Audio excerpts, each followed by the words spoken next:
So good morning, everyone. We are back to the study of the book Liberation.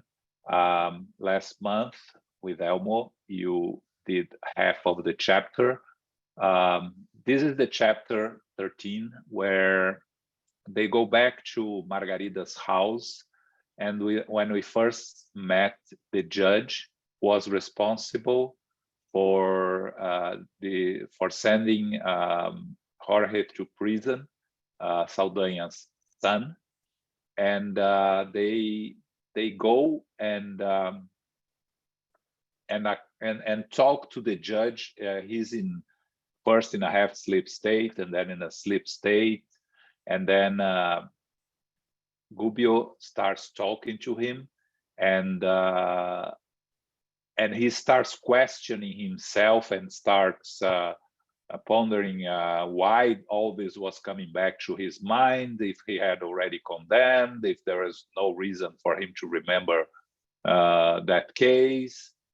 And Gubbio is explaining to him that he was in the wrong, he made a mistake, that he had to reconsider, and he had to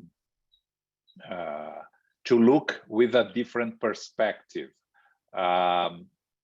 We are, I believe you stopped here at the top of this page, the only resources by which you can shorten your suffering. You are in for a big surprise when you die. So Elmo, I believe we stopped there, right? According to what I saw last month. Zoraida, can you read for us, starting during a longer pause? Yes, of course. Okay. During a longer pause, the judge displayed indefinable terror in his eyes, fell to his knees, and asked, "I don't know if you are a benefactor or avenger. Teach me the way. What can I do for this man I condemned? Review his case and set him free. So he really is innocent?" asked the judge, requiring a solid basis for future conclusions. When faced with heavenly justice, nobody suffers unnecessarily. The harmony that rules the universe is so great that even our wrongdoings are transubstantiated into blessings. We will explain everything to you. In showing us that he needed to engrave on the judge's mind everything he would have to do, he continued, "You will not limit yourself only to freeing George. You ought to help your daughter by putting her in a worthy establishment where she can receive the education she needs. But this isn't my daughter. But you wouldn't be asked to do this if you weren't able to. Do you think that money satisfies only the requirements of those who have joined us according to the ties of blood kinship? Free your soul, my friend. Breathe within a higher atmosphere. Learn to sow love on the ground where you walk. The more imminent our position in the human experience, the more we can work on our spiritual growth. Our earth justice uses courts to try a crime in its varied aspects, thus specializing in determining wrongdoing. However, in heaven, harmony reveals sanctuaries, cherishing our goodness and virtues. They are devoted to upholding the good in all its divine angles. While there is still time, make George one of your friends and his daughter a companion in the struggle. Someday she will caress your gray hair and offer you the light of prayer when your spirit is compelled to cross over the dark portal of the grave. What do I have to do? In the morning, you will get out of bed without fully remembering our little conversation, because the corporeal brain is a delicate instrument that cannot bear the load of two lives. Even so, you will have new thoughts that are lovely and clear regarding the good you must do. Intuition is a miraculous tape recorder of the consciousness. It will function freely, retransmitting to you the suggestions of this time of peace and light like a bed of blessings, offering you fragrant and spontaneous flowers. When that happens, do not let reason get in the way of the urge to do good deeds. Within the wavering heart, ordinary reasoning fights against the sentiment of renewal, muddling its clear clean current with the fear of ingratitude or ruinous obedience to established prejudices. Before Sultanan was watching the scene with an infallible well-being, George and Leah exchanged looks of joy and hope. The judge looked at them thoughtfully and could tell that he wanted to ask the instructor a few more questions, but dominated by the emotions of the moment, he kept still, resigned and humble. Gubbio, however, scanned the man's thoughts, touched his forehead lightly, and said in a firm voice, "You would like me to tell you whether George is really innocent so that your conscience as a judge can consolidate certain points of view regarding his case. Yes, as far as the crime is concerned, George's hands are clean. Nonetheless, a human life is like a priceless fabric that mortal eyes can only see one side of. In the sufferings of today, we pay the debts of yesterday. We do not mean that our wrongs, which are usually caused by the idleness and impendence of today, causing harmful results for ourselves and others, are providential resources for paying old debts, because then we would be consecrating fatalism as rule of the world, whereas at every moment we are creating causes and effects with our daily actions. The entities that weep at your gates are there for a reason, and sooner or later, the robe you are wearing for now will have to make amends with all those who lament around it. But George, who didn't come here to complain, but to take part in beneficial understanding, has rid himself of a certain part of the dolorous past." Okay. So what we have here is the judge in a sleep state, and for us first to understand the process of sleeping and dreaming, right? Andre Luiz in the book Evolution in Two Worlds of Mechanics of Mediumship, I don't know which one of the two, talks about that 2/3 of the population, when they are asleep, they stay very close to their physical body because their concerns are with the material life, with things of the material world.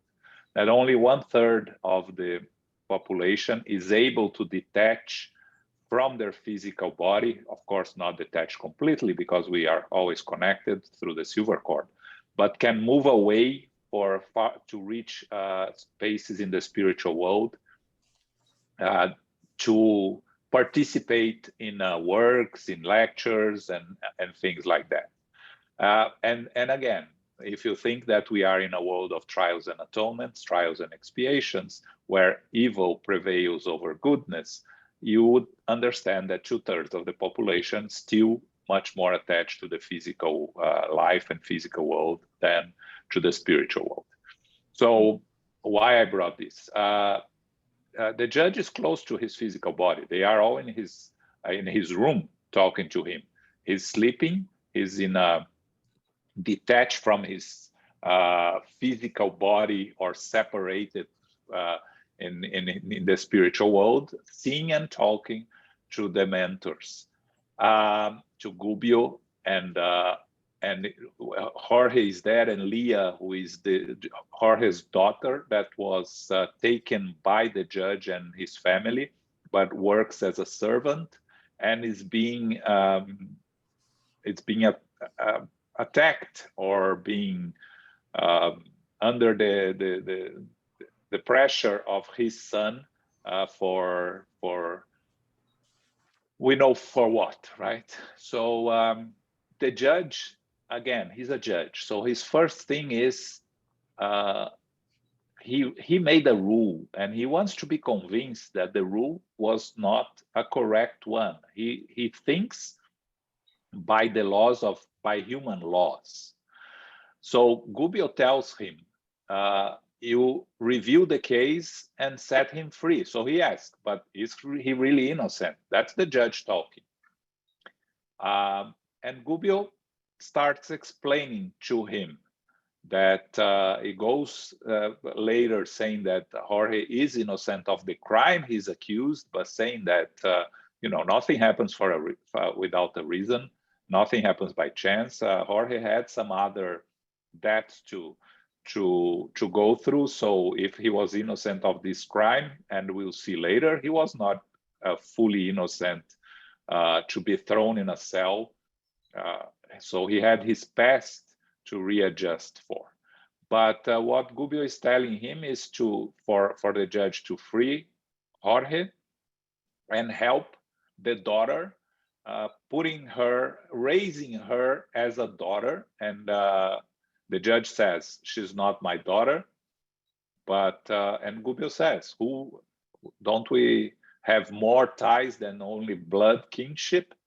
And he asked the judge to re-evaluate his thoughts, his behavior, and his actions. And then the judge asks what he has to do.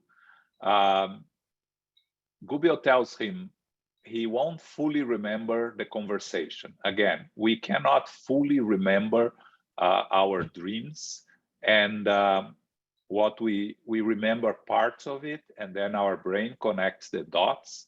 He says here the corporeal brain is a delicate instrument that cannot bear the load of two lives. That's our physical brain. So the physical brain cannot carry the load of the life of the spirit in the spiritual world and the life of the physical body.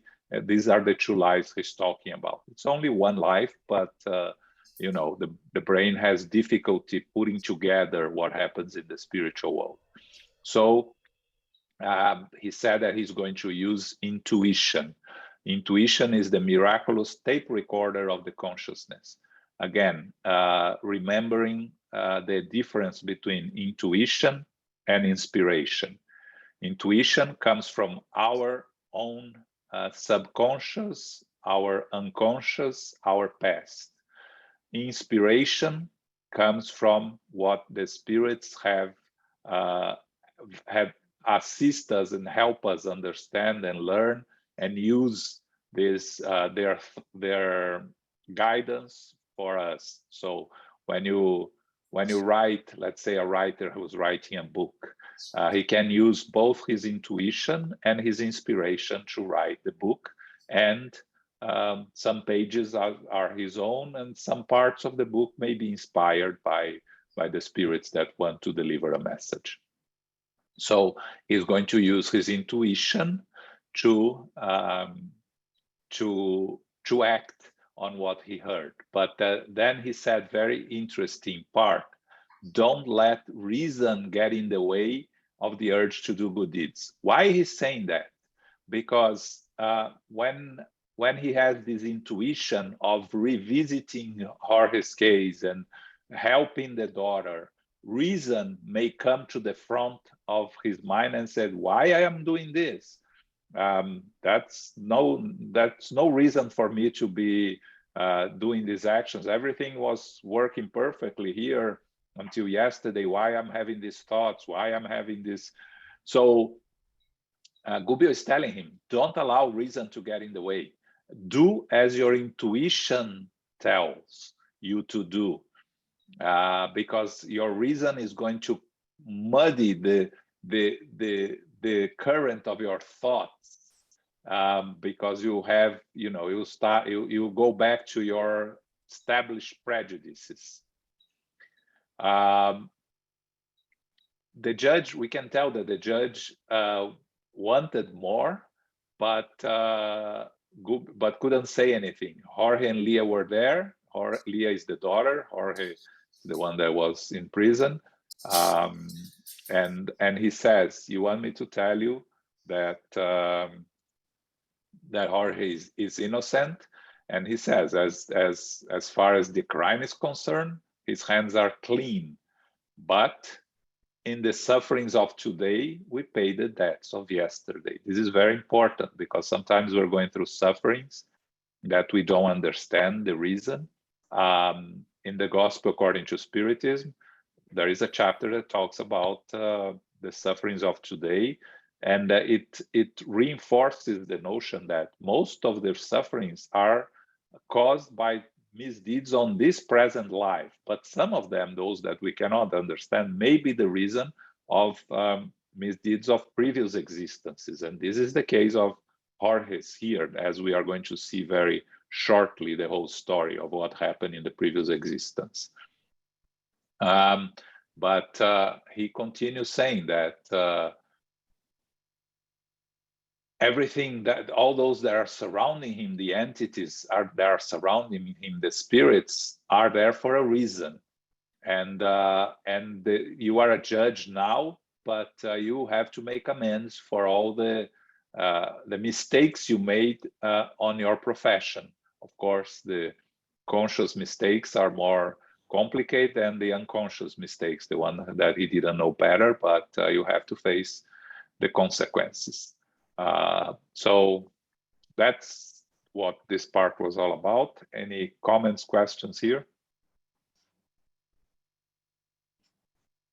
Yeah, I guess the only thing to add is this paragraph is very important, the one that you mentioned, that most of our sufferings, well, everything has a reason, everything has a cause, and more important, has a purpose to happen.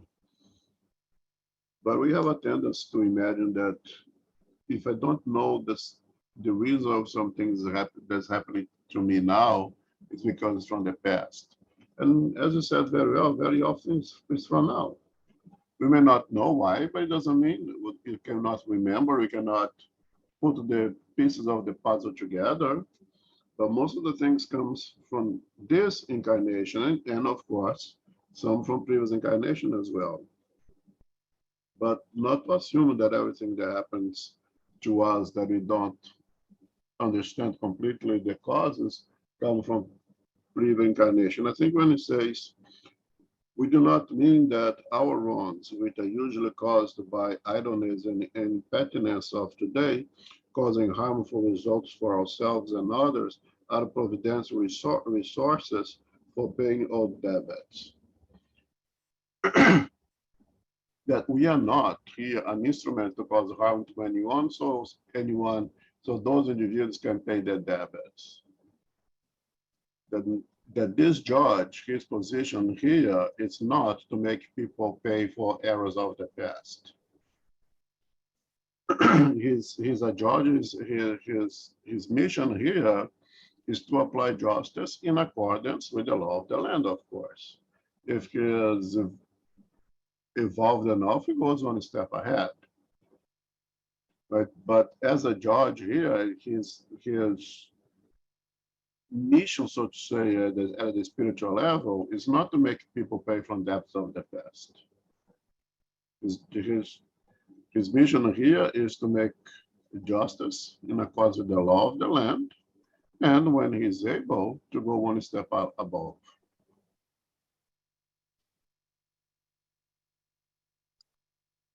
Yeah, thanks. Okay, Zoraida. Okay. Rubio paused, looked deeply at the judge, and continued gravely. Persons and successes that may affect the conscience in a particular way are not an ordinary object on the revealing march of life. For now, your mind is subject to the biological shock of the return to the flesh, and you cannot follow us in the exhumation of the recent past. Nevertheless, I have examined your mental archives and have seen scenes that time cannot destroy. During the last century, you own a large amount of land, and you pride yourself for your position as master of dozens of slaves. Most of them have reincarnated and make up your group of legal assistants. You owe assistance and care, help and understanding to all of them. However, not all your former slaves fall into the same group with regards to your spirit. Some have stood out in your life drama and are back on your path to make a special impact on you. George, for instance, was one of your slaves, although he was born under the same roof that marked your first cries at birth. He may have been your slave according to the earthly codes, but he was your brother according to the divine laws, in spite of having been born of a different mother. You never forgave him for such closeness, considering your home as an insult to the family name.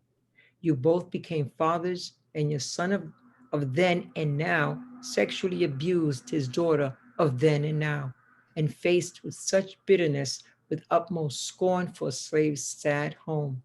You took condemnable measures and culminated in unspeakable despair for George of back then, who aimless and half crazy not only took the life of your son who had invaded his home, but also his own life by committing suicide under dramatic circumstances.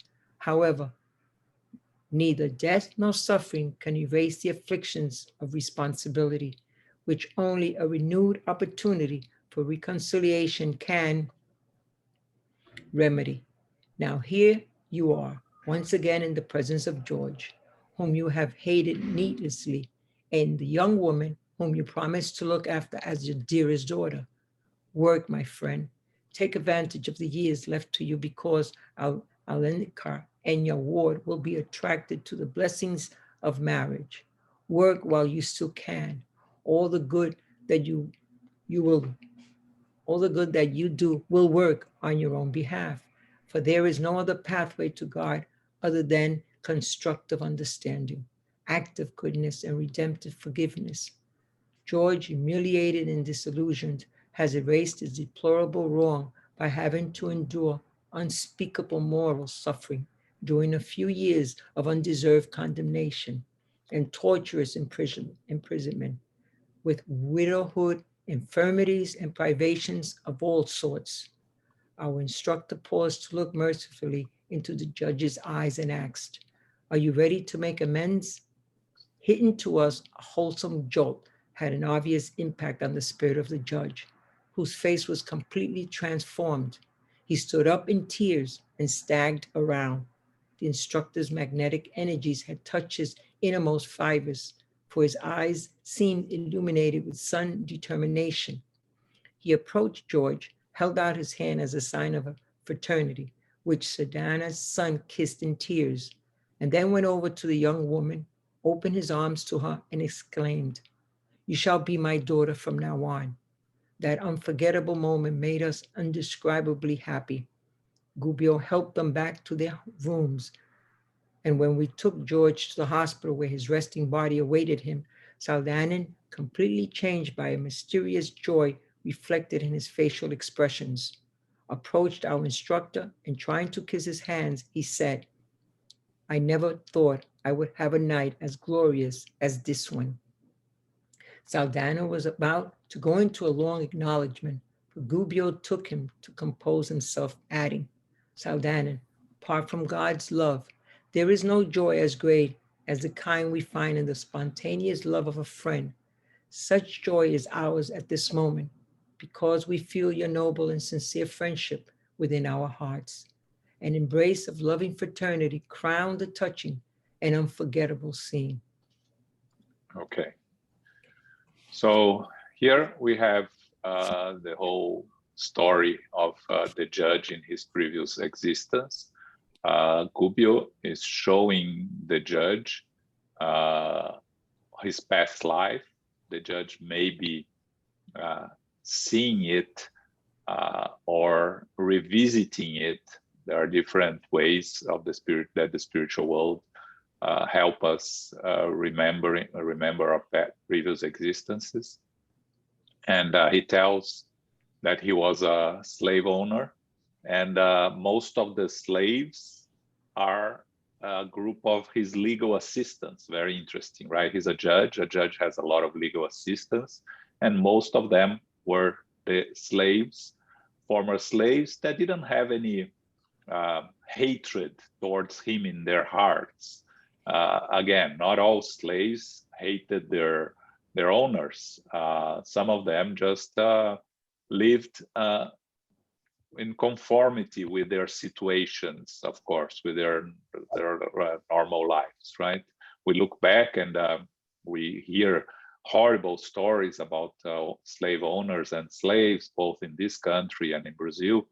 And we imagine that all slaves carry hatred and despise their owners. But no, most of them, there were a lot of owners were humane to their slaves, and a lot of slaves that were comfortable, if we could say that.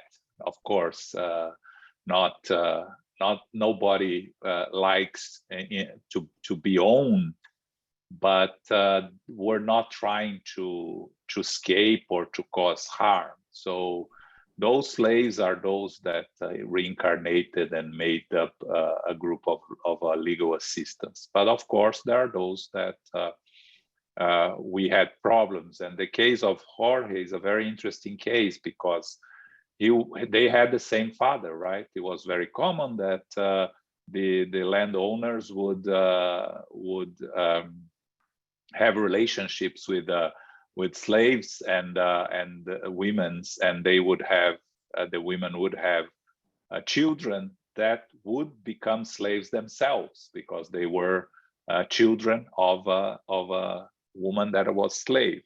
So Jorge was half brother of the judge in the previous existence, and very interesting, both fathers and sons with the same, and father and daughter with the same son and the same daughter at this life. And again, Alencar, which is the present name of his son, abused Jorge's daughter of then, and is trying to abuse Jorge's daughter of now, Leah.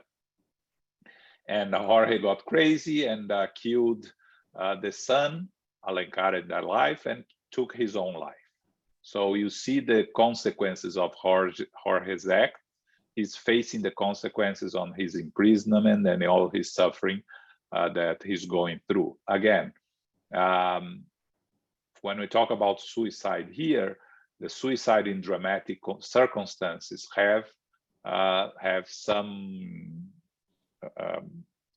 consequences that are not as the same as a suicide under premeditated conditions, right? So each case is a different case, but he still have to face the consequences of committing suicide. Neither death or suffering can erase the afflictions of responsibility.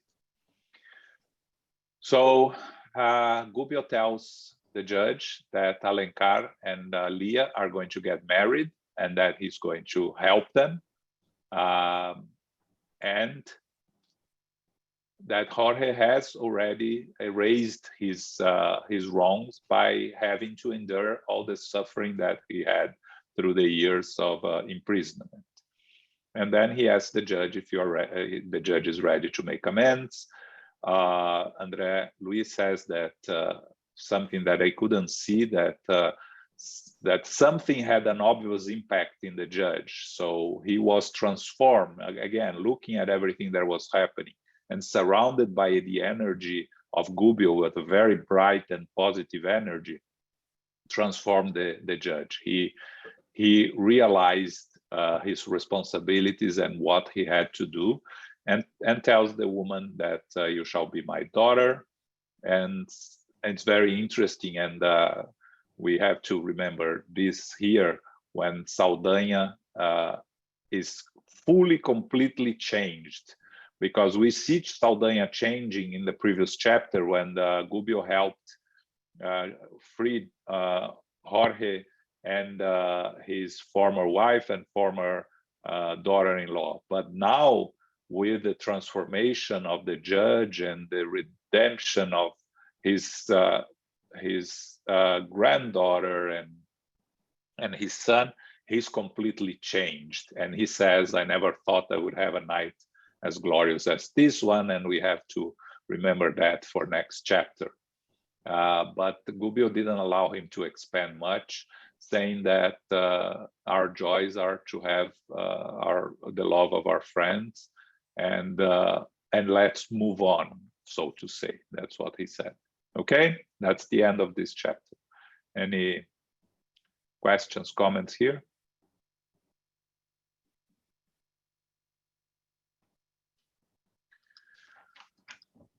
Okay, so now we move to chapter 14, an extraordinary event.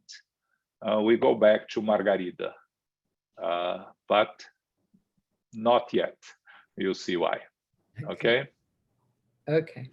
Should be another extraordinary event, because every chapter seems to be extraordinary.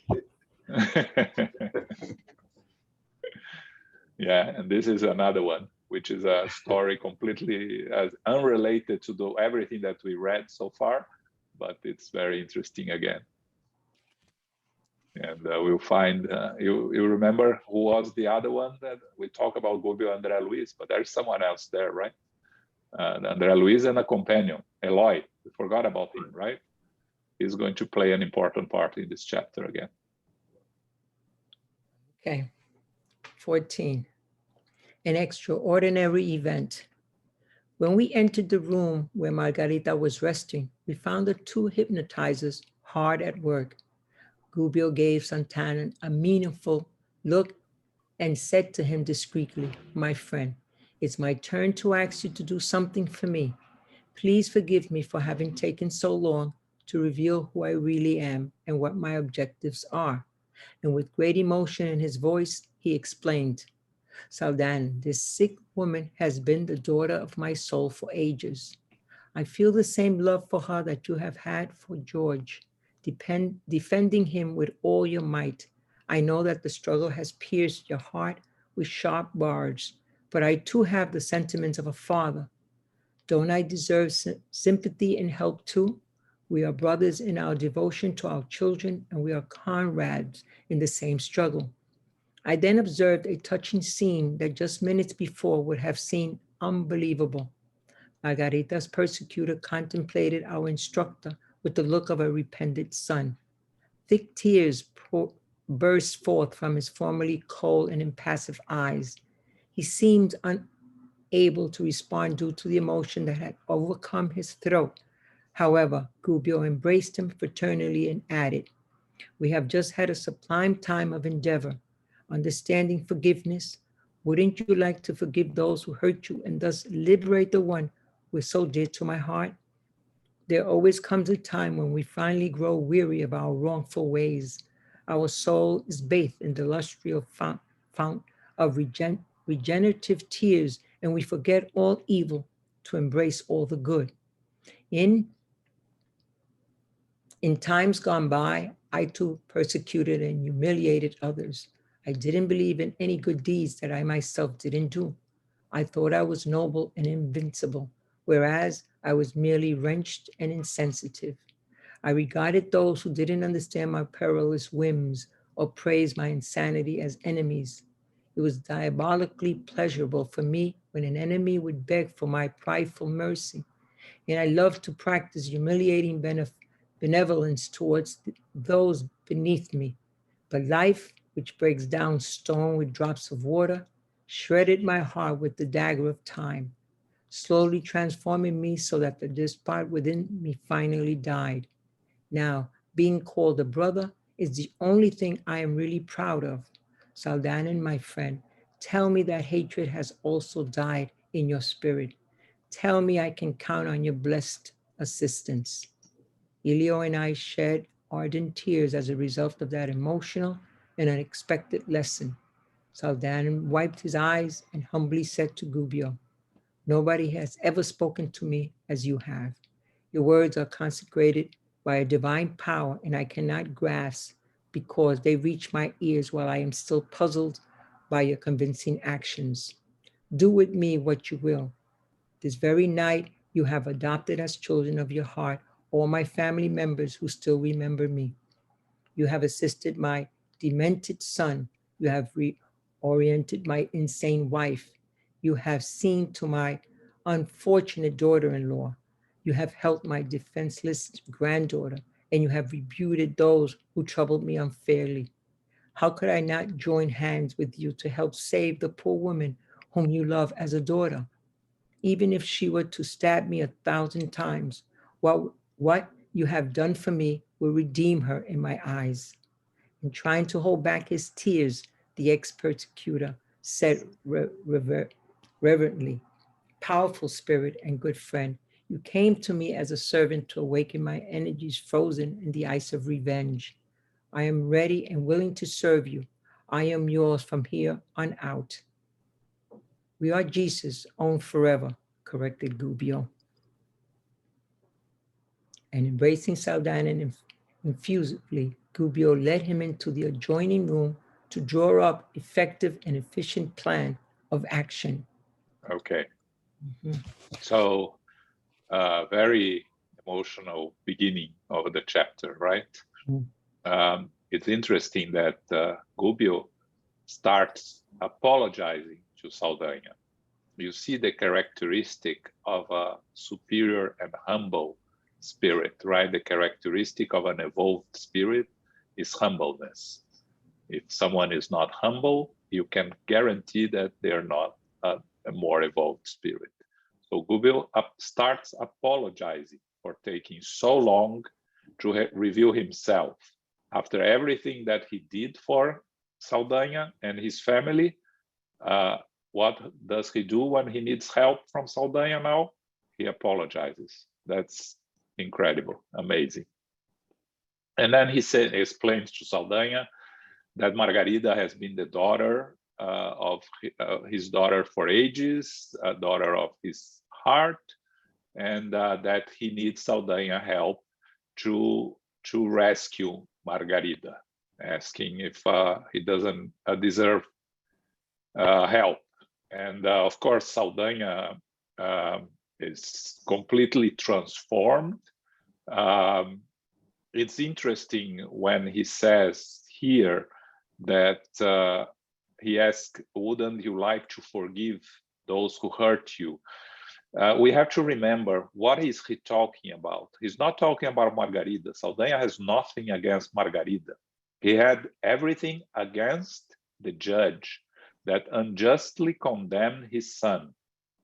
And the reason he was there and accepted the mission from Gregorio to persecute Margarida was because of the judge. So what Gubbio is asking him is that, did he really forgive the judge? Are you ready to help me with your full heart?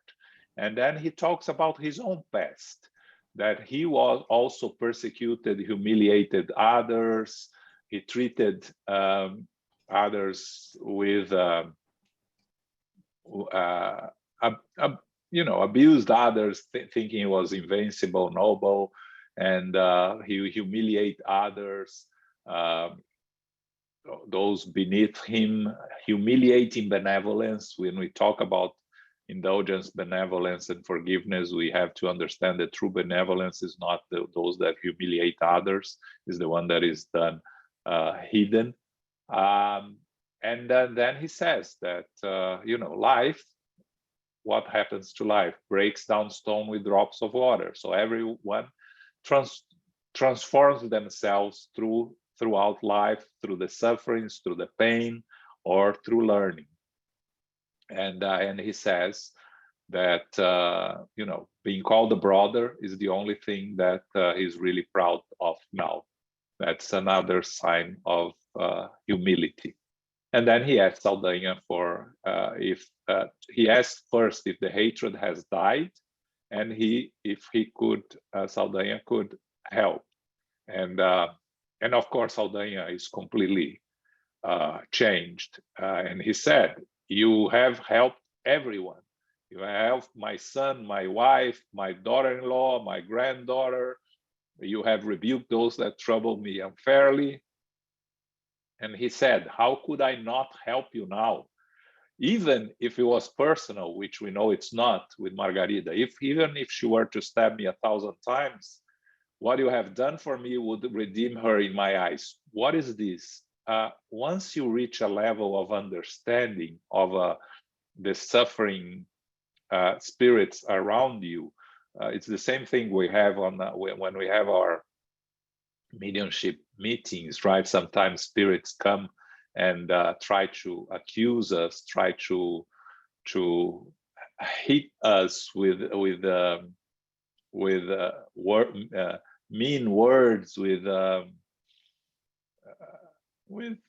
other actions. Again, we need to rise above and understand that it's just a suffering spirit trying to evolve. And that's what Saldanha finally understood here, and that's why he says that even if she were to stab me 1,000 times, what you have done for me would redeem her in my eyes. And then he says, I belong to you, and Gubbio replies, we all belong to Jesus.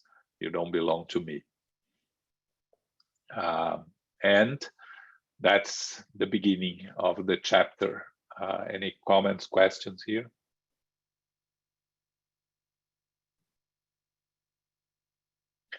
Okay, so let's go back. Okay. Only then did I remember the two hypnotizers working industriously on the couple.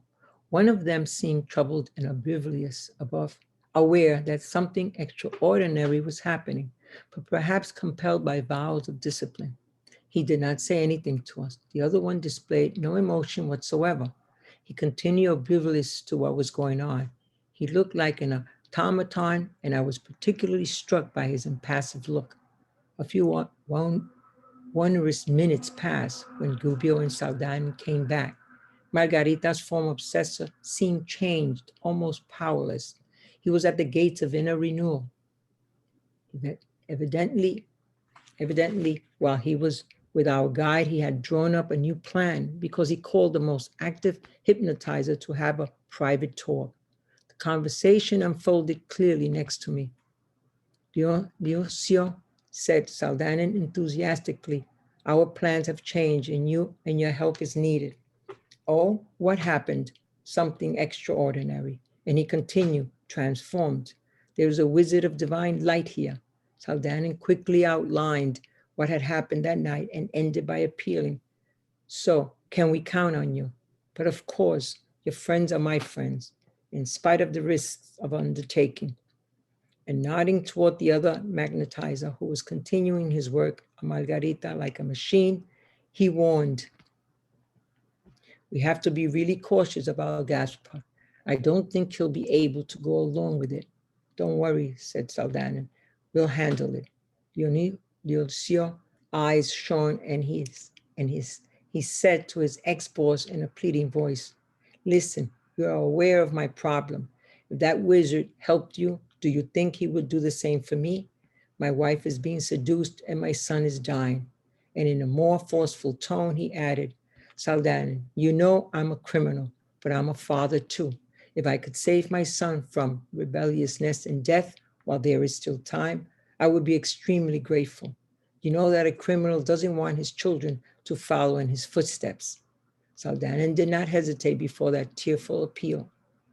Okay, then, go ahead and explain your case to the benefactor, Gubbio. Okay. Okay.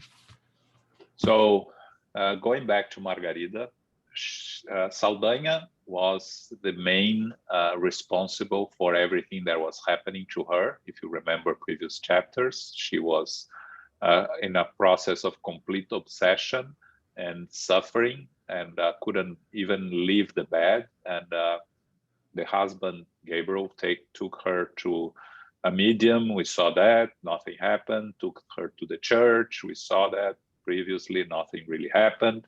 And Saldanha was acting on her through these two hypnotizers.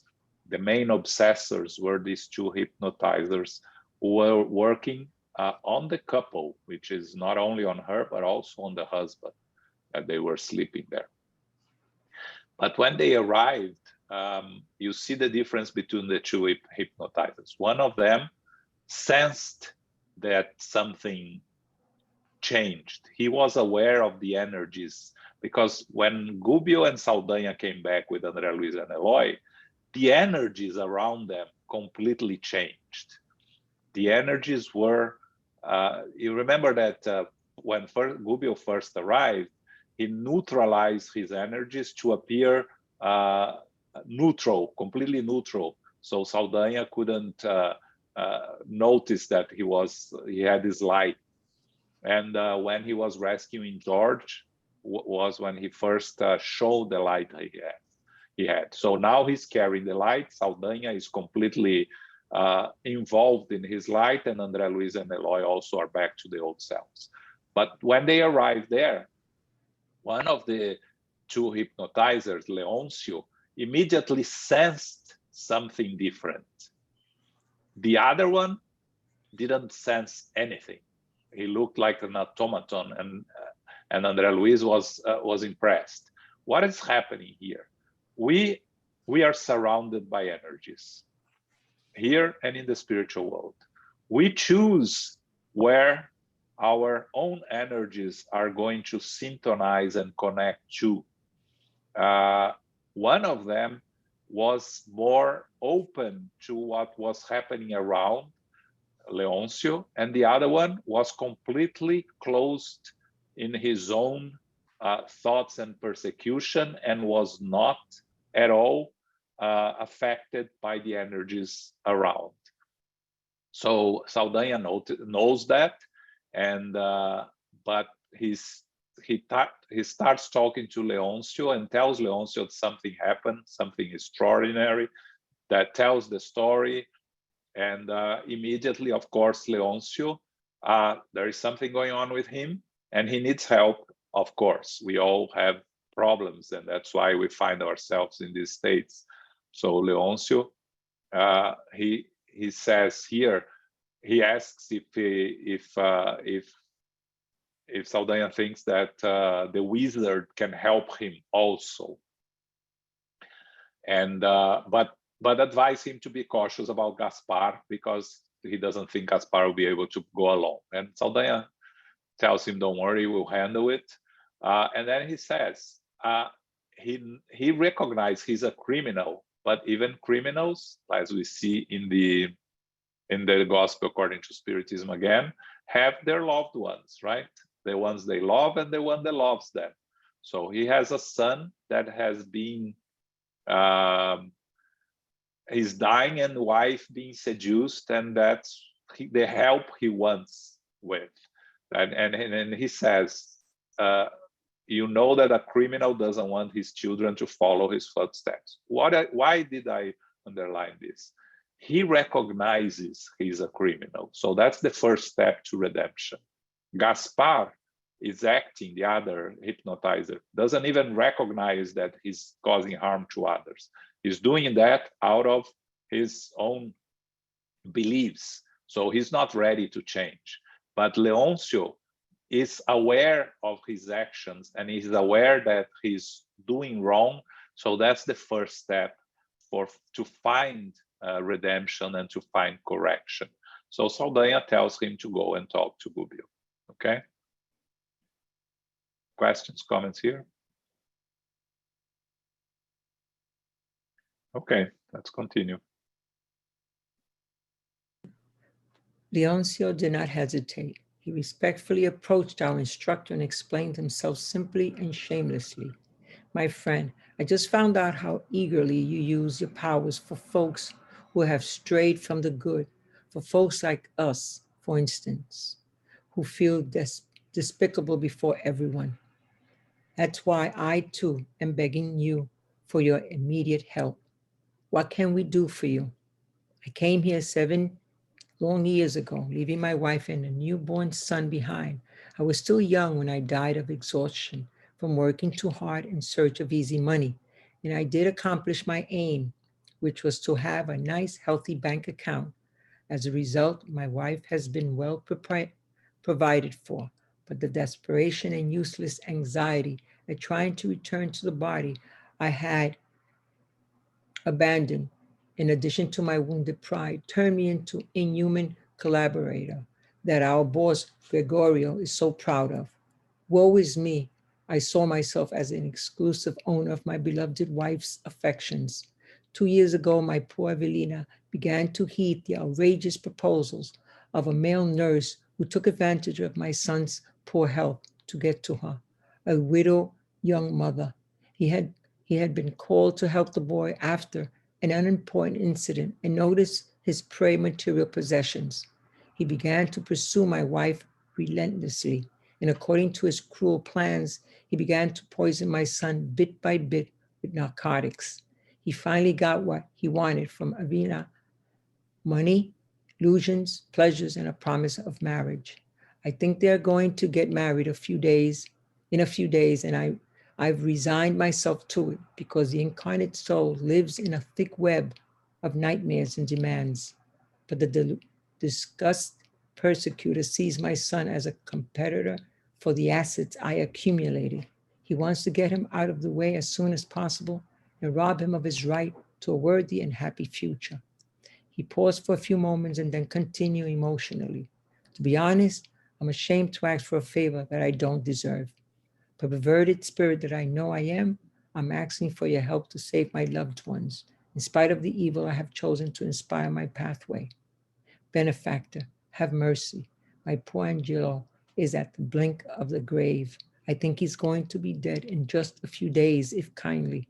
Devoted hands don't help us in our helplessness. I've done all I can, but I'm an integral member of a phalanx of evil spirits, and evil can't save or help anyone. Gubbio was about to respond, but Elio interrupted. To our great surprise, he asked unceremoniously, "What's this male nurse's name? Who is this child killer?" Felicio then.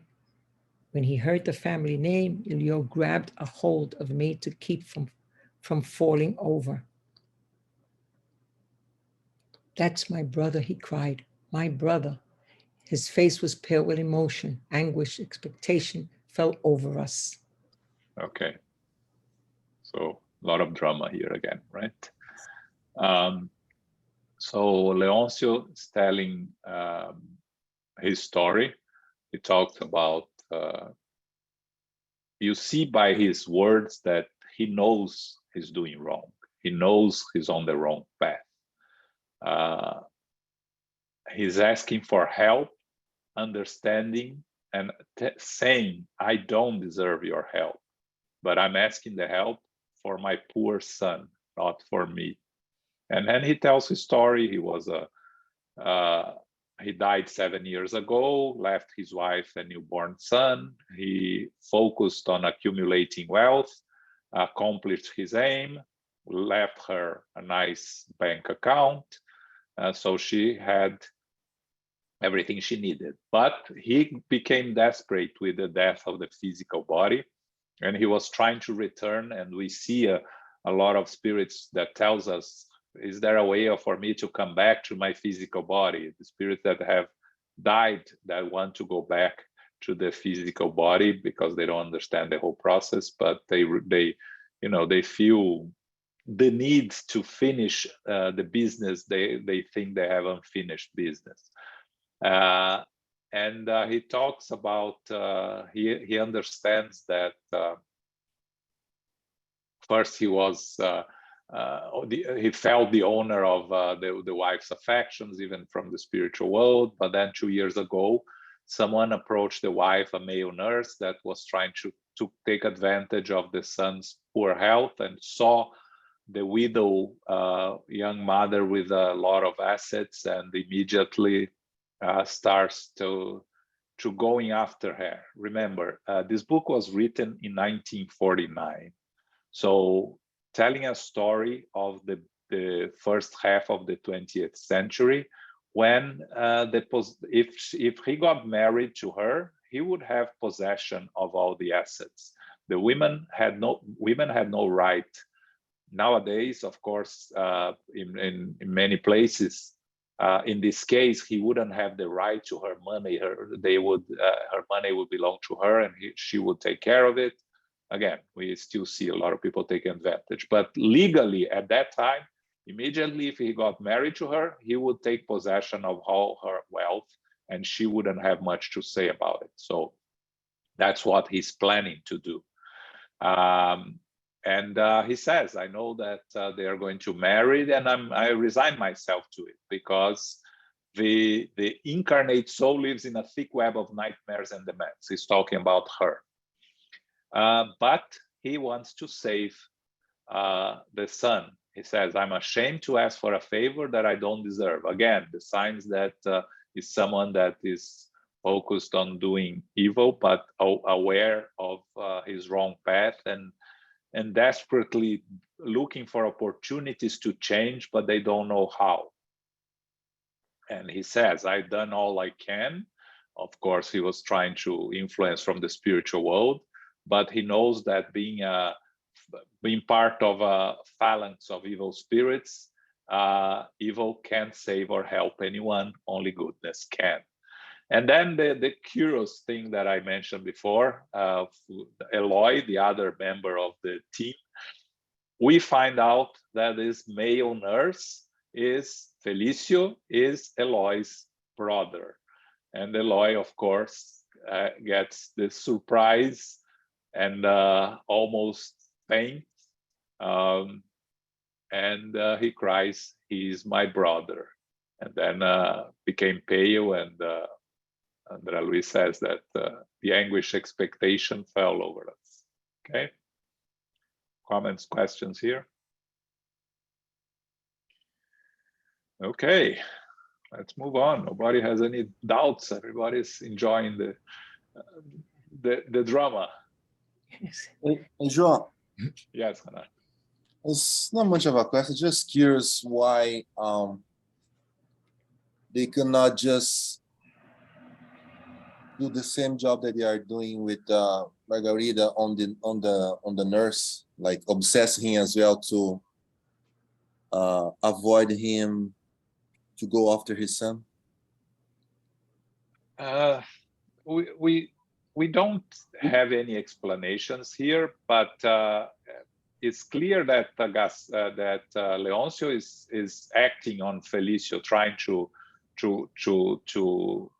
influence him, and we'll see this later in this chapter.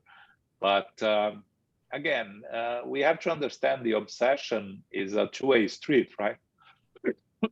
Sorry. So if Felicio is not being obsessed, fully obsessed by Leoncio, he may be obsessed by others that we don't know, and he may have been able to protect himself somehow from these influences. We don't have details there, but we know that in cases like this, that he's poisoning a child is of course associated with some evil spirits that are trying to influence him. Margarida, it's the different case. Margarida is being obsessed without her doing anything. Felicio is acting and causing harm intentionally, and in that case, he has his spirits that are connected to him and assisting him. I don't have much more information there to go over. It doesn't really answer your question, and I do have the same question, but it says here, and we see that to be factual in our leadership meetings, when Leoncio says, "But I am an integral member of a phalanx of evil spirits, and evil cannot save or help anyone." Eloy hands is tied up when it comes to help himself, basically trying to help his son. Why that happens, I'm not sure. But we see that often in our leadership meetings, that we see spirits that is obsessing, that is harming some of the people.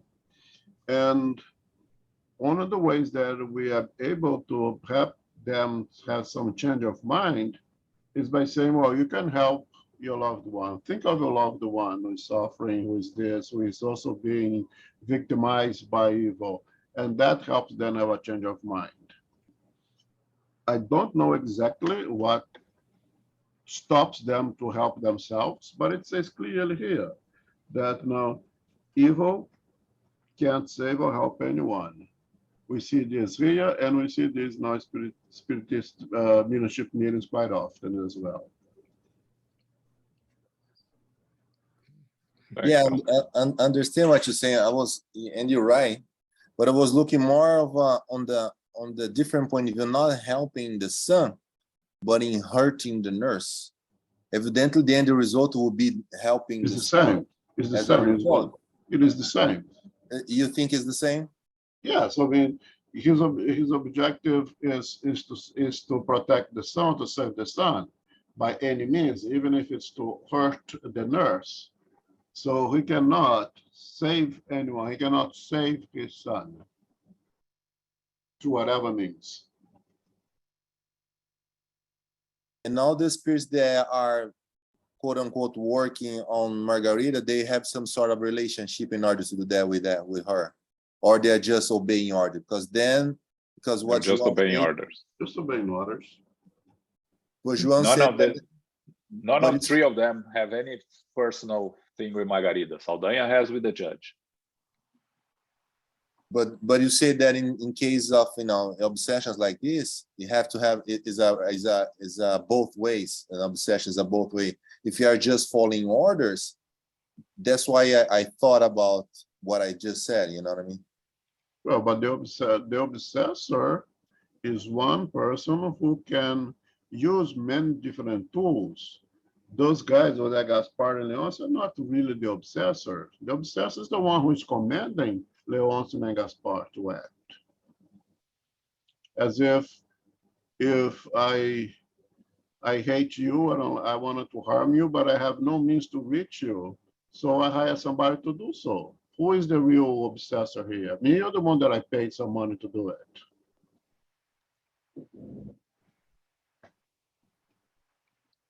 Yes, exactly. Saldanha is the obsessor, and he has the personal hatred for the judge originally to be obsessing the daughter. And again, João, I think not even really Saldanha, right? For Margarita is the what's his name again? The ex Pope. yeah, Gregorio. Yeah, that's really the real obsessor there.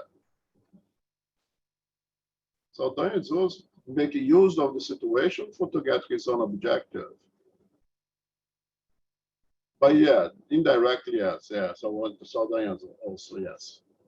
Yeah, no, I understand. Yeah, You're right. There is always the boss, right?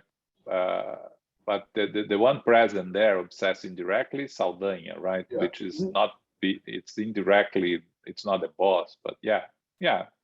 Again, it's a complex. Yeah.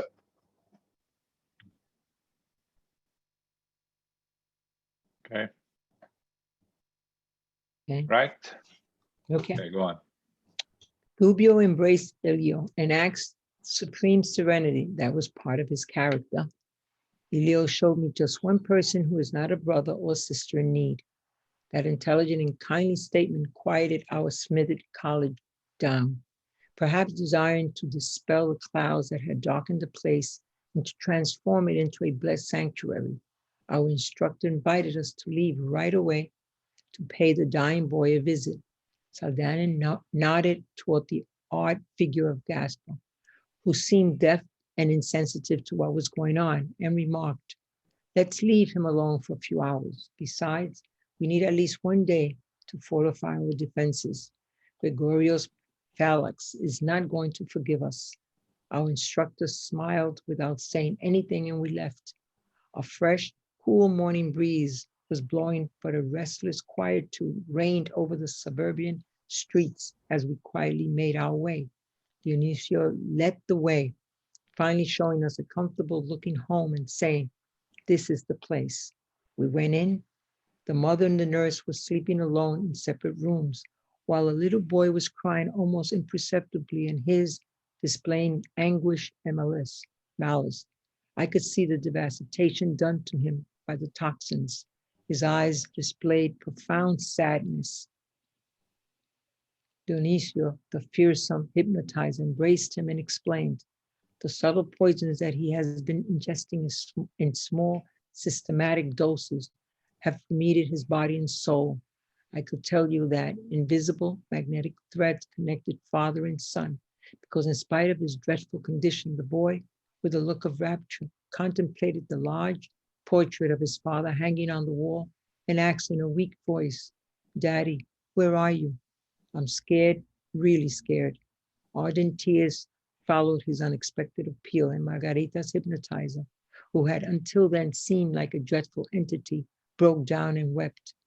Gubbio left for a few moments and returned with Felicio, the nurse, who was temporarily outside his body. Despite being semi-conscious, when the young man saw Elio beside the sick boy, he tried to withdraw in an impulse of obvious fear. However, Gubbio gently prevented it. Elio's physiognomy had changed as he approached Felicio to have a word with him. Our instructor patted him with his right hand and warned, "Don't interfere, Elio. You're in no emotional condition to assist effectively. Your anger will render you useless for this type of work. We'll need you later on." Okay. So Gubbio first tried to calm down Eloy, saying that, just tell me who is not a brother or sister in need. We all, that's how many times we start talking to the spirits in our mediumship meetings, right? We all need help one way or another. So everyone is in need of help. Then it's very interesting, but because that they leave the room, Saldanha nods towards Gaspar, who seemed deaf and insensitive to what was going on. Everything that we just read was going on in the room, and Gaspar, the spirit, completely unaware of everything that was happening, deaf and insensitive. That's, sometimes for us is difficult to understand this, because if you are incarnated in a room and that there is a lot of things happening in the room, it's impossible for you not to be aware of what's happening. But remember that in the spiritual world, we live in different levels of vibration and connect to the spirits that are at the same level of vibration. So everything that was happening there was happening at a level that Gaspar could not reach or understand. That's why he couldn't see or understand what was going on. If you remember in the book Missionaries of the Light, there is a passage from Segismundo when they start the process of reconnecting Segismundo with his future mother and father, that they are in a room where his mother, Raquel, and Avelino, also the father, were there. And Raquel is the first one to leave her physical body, falling asleep, and she doesn't see anyone in the room except her grandmother. So all of them are there. Andre Luiz, I don't remember the name of the other, but she only sees her mother, her grandmother, because that's the only vibrational level that she connects to. So in the spiritual world, we connect to those that are in the same vibrational level that we are, or below us if we consciously make an effort to go below us in a search of help or make ourselves visible. So that's how Gaspar cannot see or hear anything that is going on around him. He's vibrating at a different level. So they go to the place where Leoncio's former wife is there, the house she's living, a nice house. She and the nurse were sleeping in separate rooms, and the little boy was sleeping in his own room, but with all the signs of sickness. We see the connection between the son and father immediately when the father enters the room, Leoncio. The threads connecting the boy to the father makes the boy look at the picture at the wall and ask for the father, feeling the presence, but not, of course, understanding and recognizing. Remember, he's 7 years old, so he's still living half the spiritual world, half in the physical world.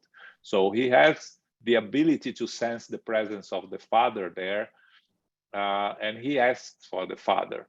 And Leoncio immediately breaks down, and Andre Luiz describes as this dreadful spirit breaking down and wept, completely changed.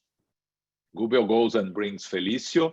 When Felicio enters the room, of course, Eloy's face appearance changes, and he's immediately tries to go and have a word with his brother, right? And Gubbio tells him, no, Eloy, don't interfere. You are in no emotional condition to assist effectively. Your anger will render you useless for this type of work. We'll need you later on. Again, when you are emotionally involved, it's very difficult for you to be an impartial helper and assistant, right? We talk about this many times with Elmo, right? A surgeon will never perform surgery on their loved ones, on his or her loved ones, because the emotional interference can cause disturbances. So we need to be able to help impartially and effectively. We cannot be emotionally involved unless, of course, we are more evolved spirits. Gubbio, in helping Margarida, can detach himself from his emotional involvement and be of assistance, as we'll see later in the book. But in the negative emotions that Eloy is feeling here is in no way of any help to solve the issue. He would only enter into a confrontation with his brother that would take both of them nowhere. Okay? Questions, comments here?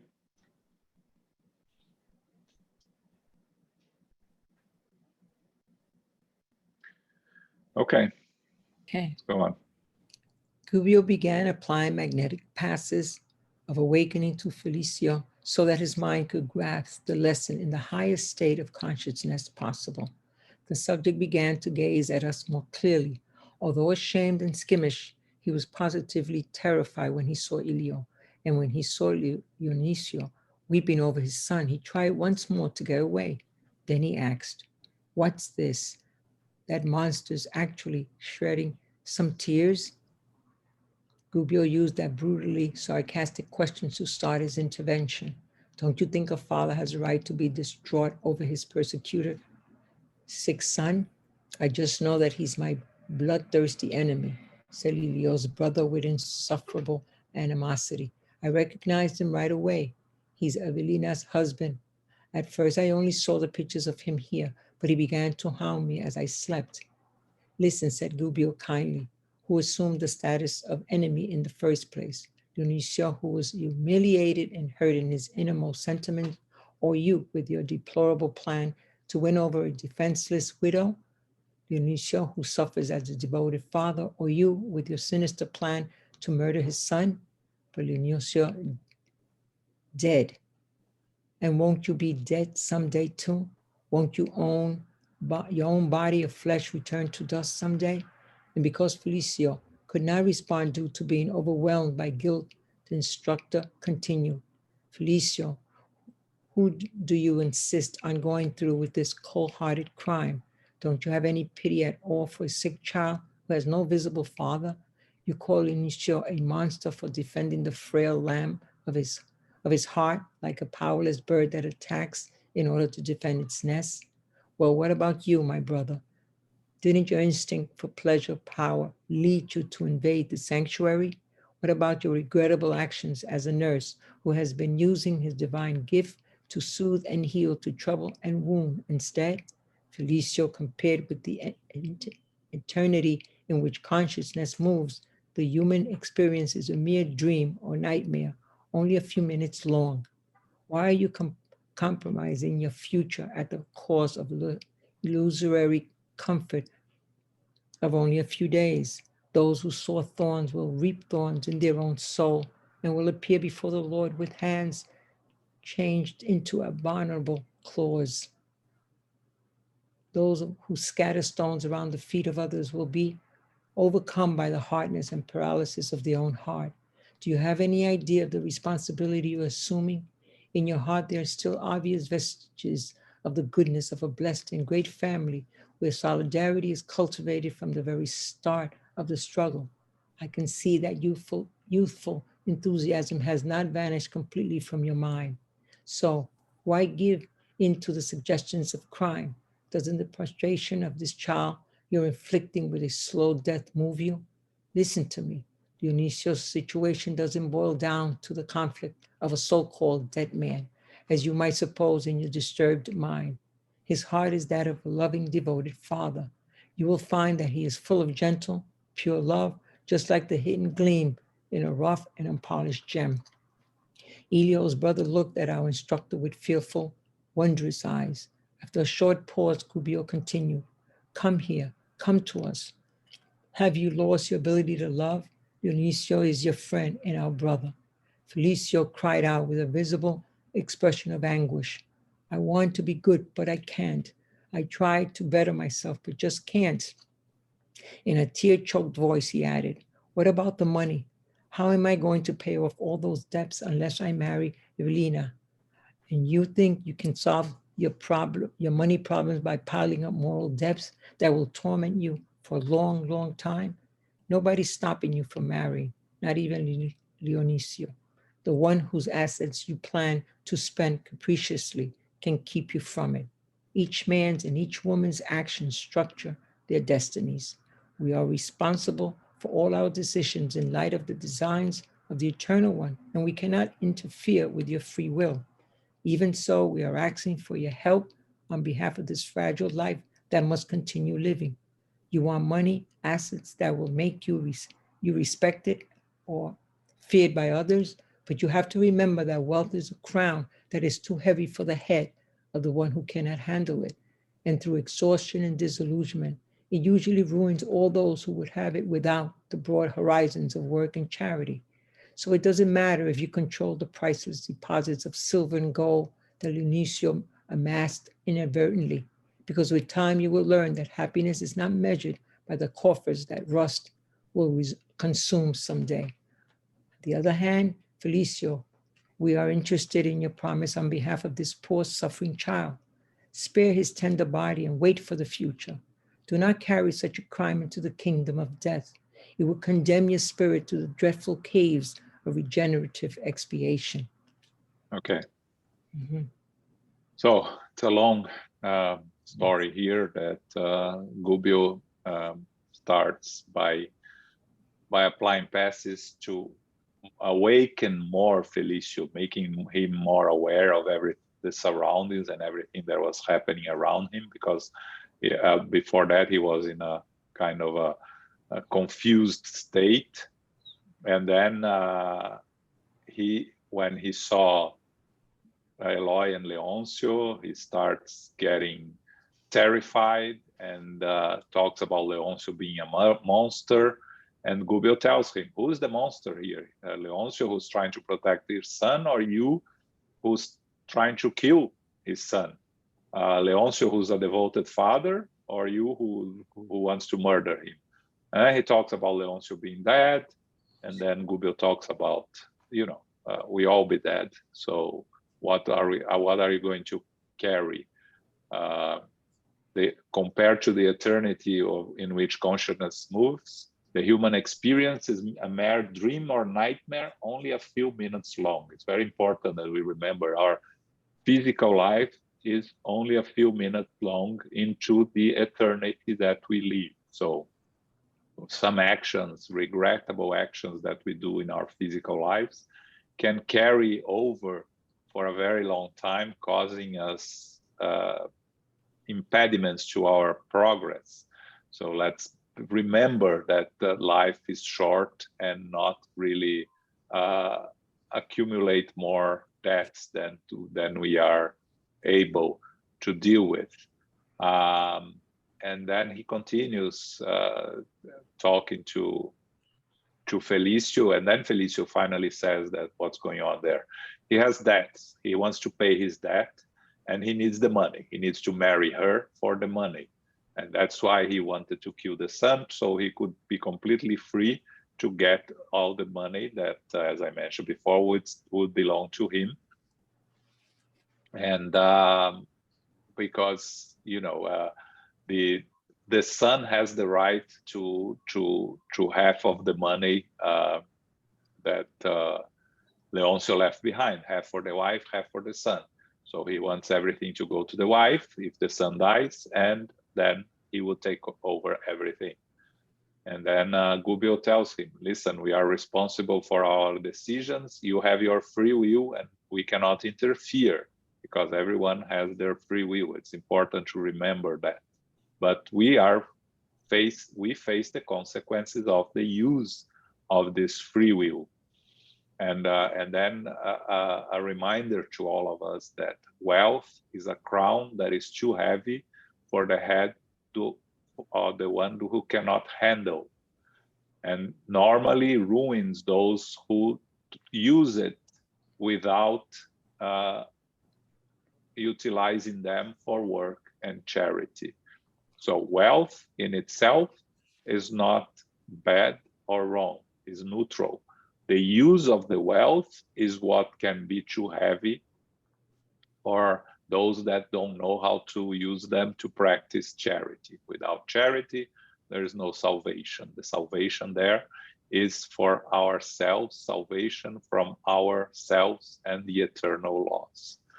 So he's asking, Felicio, go ahead, marry her, but save the child. Don't go back to the spiritual world with a crime of killing a child, because that will carry you to the dreadful caves of expiation. Okay?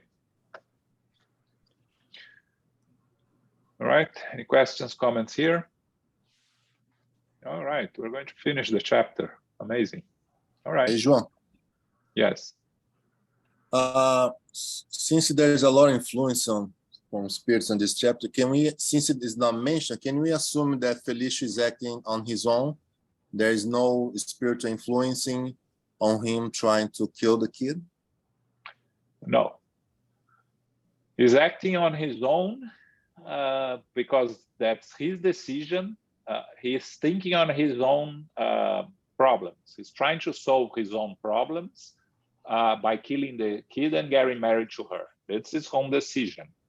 But once he goes into the path of this evil path, there will be spirits connected to him, spirits that are connected, that want the boy to be killed, that have some previous connections with the boy, that want the mother to have problems, to have issues. So he will be connected, and those that want to hurt Felicio, knowing that by doing this act, he's condemning himself to very serious consequence. So he starts that out of his free will, but when he puts the action in movement, a lot of spirits that want to cause harm to the three of them associate with him.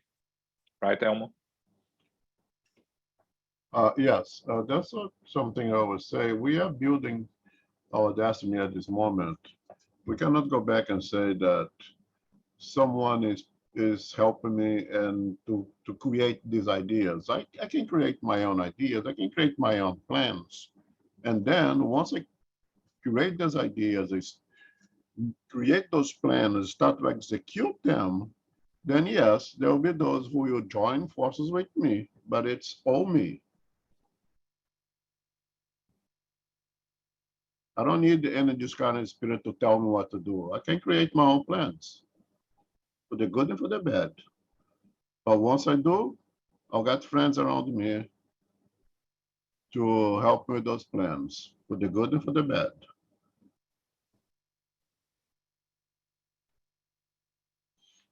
Thank you.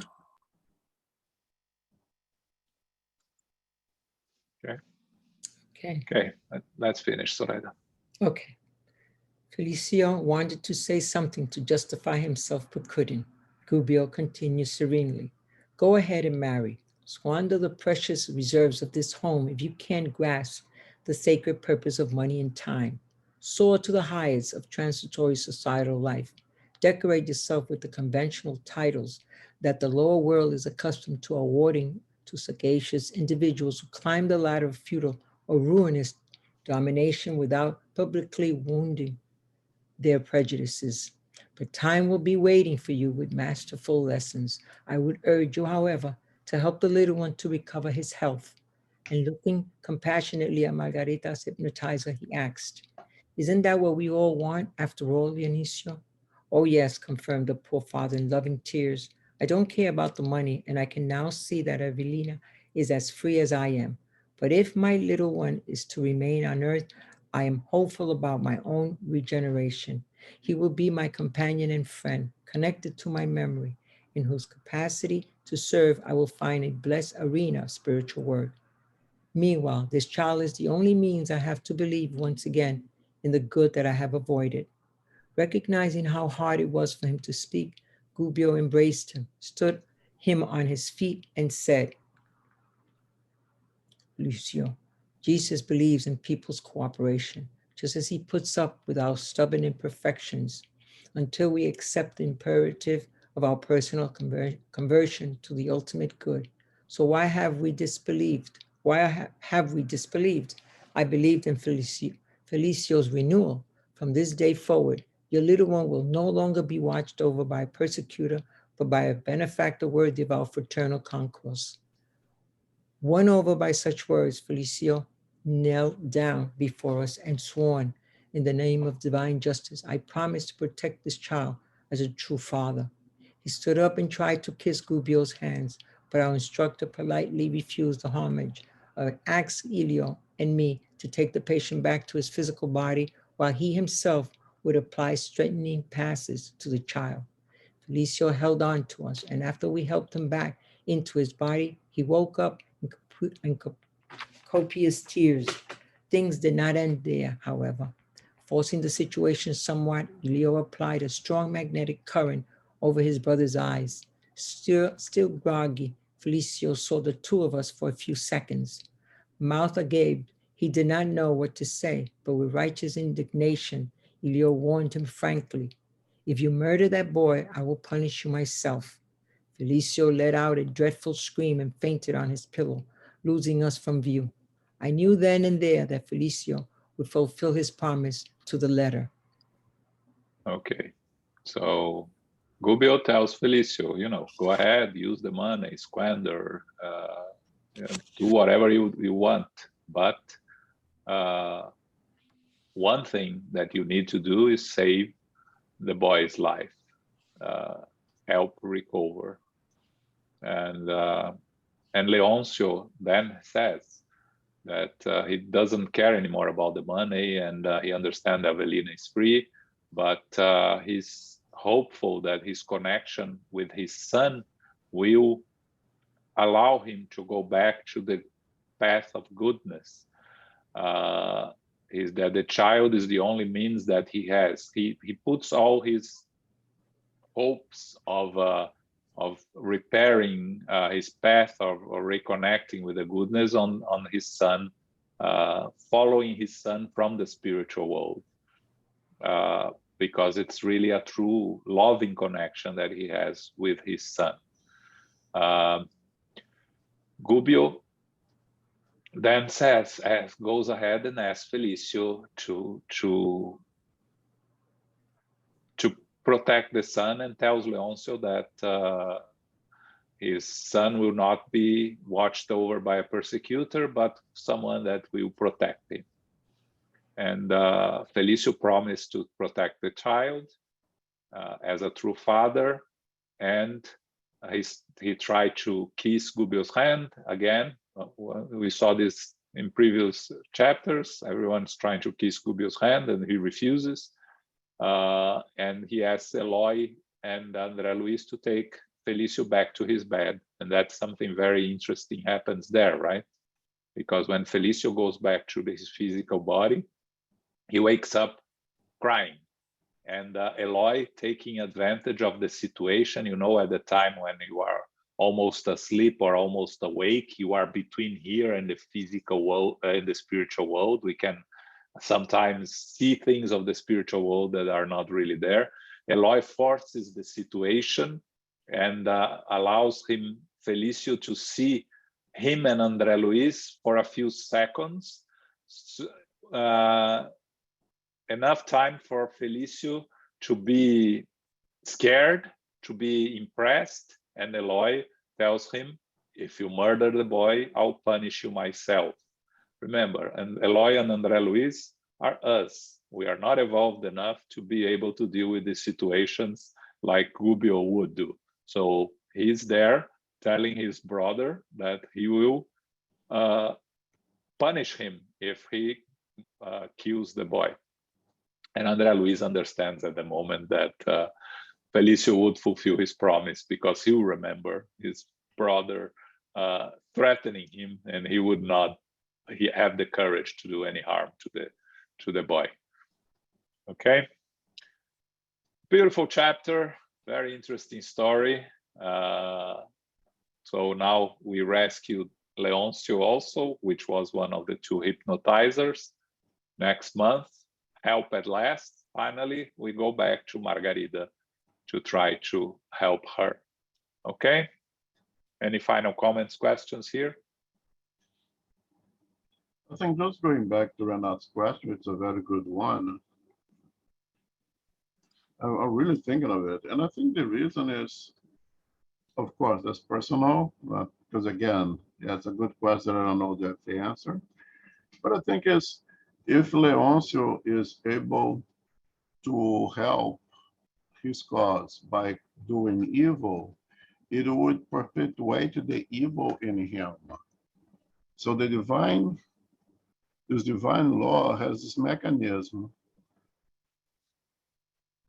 to ensure that all true help of loved ones is an act of love, as an act of acting in accordance to the law and not in contrary to the law. Because let's assume that Felicio was able to save his sons by practicing evil, being a persecutor, being an obsessor, would validate doing evil, would validate being a persecutor. Does it make sense? Yeah. So divine laws as a mechanism to prevent that from happening. To, again, it's a process of educating us, to transform us into better persons, far away from evil and not in validating evil.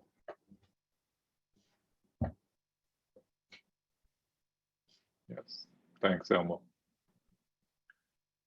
Okay, so talking about wealth that we discussed here, this Saturday, the next lecture by the United States Spiritist Federation is by Julio Carvalho, and he's going to talk about the usefulness of wealth, the relationship with money and the influence it has on the material and spiritual aspects of our existence. So, you know, goes to what we discussed here. If you want to watch it this Saturday at 11 a.m. Okay. Next Sunday, the second Sunday of the month, we are going to study the Gospel according to Spiritism. Okay. Carol, can you do our final prayer? Sure. Thank you very much. Thank you, John, Elmo, and everyone. Infinite Creator and Supreme Intelligence, we give thanks for the opportunity again to be together as brothers and sisters for the study of the book Liberation, which we are doing now, chapter 13 and 14.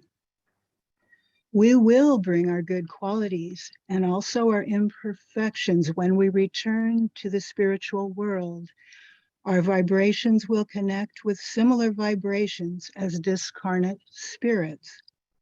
Therefore, we are creating our future this very moment and each day going forward. We are grateful to our spiritual benefactors and the good spirits for being with us. They are guiding us as we do our part through our free will, and as we ask for this guidance, may we be open to receiving it. We offer our universal prayers and healing to those who are suffering, not only in the spiritual world, but also in our physical world. There is great need. May we receive the love, light, and peace of Christ as we return to our family, friends, and loved ones, co-workers as well. We humbly ask that we be blessed with safety and protection, not only for ourselves and families, but our spiritist centers worldwide, and those who are supporting the centers, those who are directing the centers, and those who are our participants. We are truly grateful to be together today, and may we go forth now humbly as beacons of light, with gratitude, peace in our hearts, and a loving kindness abounding. Blessings.